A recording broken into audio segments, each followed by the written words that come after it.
Monumento ad Antonio Canova. Antonio Canova è stato uno scultore e pittore italiano ritenuto il massimo esponente del neoclassicismo in scultura. La morte lo colse la mattina del 13 ottobre 1822 a Venezia, nei pressi di piazza San Marco. Il suo cenotafio fu edificato su commissione di Luigi Zandomenghi, degli allievi dello scultore e della Municipalità di Venezia, ispirandosi al modello classico proposto da Canova per la tomba di Tiziano nel 1794. Quel monumento non è stato realizzato per la mancanza dei fondi e per la caduta della Repubblica Venezia, ma l'artista l'ha realizzato più tardi, con alcune modifiche, quando ha ricevuto nell'agosto del 1798 la commissione del monumento funebre per Maria Cristina d'Austria a Vienna. La Serenissima, dove Canova aveva eseguito le sue prime sculture e dove aveva terminato i propri giorni terreni, ottenne il suo cuore, che fu deposto in un'urna di porfido che venne posto nella chiesa di Santa Maria Gloriosa dei Frari. Davanti a questo cenotafio si può fare una riflessione sull'arte e sulla morte. La piramide era la tomba di un faraone, così come Canova era un faraone per il neoclassicismo. Le tre signore rappresentano l'arte, la scultura, la pittura e l'architettura, proprio il mestiere dell'artista.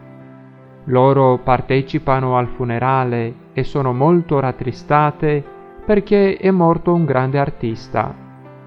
I genietti hanno le fiaccole accese per dire che anche se è morto un grande artista, l'arte non morirà mai. Una sola fiaccola è spenta ed è quella del genio all'atto che rappresenta l'artista morto.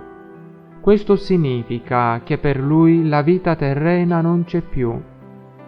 Accanto a lui c'è un leone, simbolo di Venezia, che rappresenta la partecipazione della città alla perdita del grande artista. Sopra la porta ci sono due angeli che sorreggono l'effigie di Canova, circondata da un serpente che si morsica la coda. Questo è il simbolo dell'immortalità, perché l'artista rimarrà per sempre nella nostra memoria. La porta aperta simboleggia il passaggio verso la morte, il posto dove è già entrato l'artista. Tutti quelli che stanno guardando la porta possono capire che la morte è una porta aperta per noi, ma il buio che c'è dentro non permette di vedere niente, perché la morte è un mistero. Alla realizzazione del cenotafio parteciparono i discepoli del grande maestro, suddividendosi le diverse sculture che ornano l'opera. Giuseppe Fabris scolpì il genio alato con la torcia spenta. Rinaldo Rinaldi eseguì il leone alato e il genio che accompagna la scultura con la torcia accesa. Bartolomeo Ferrari realizzò la scultura piangente.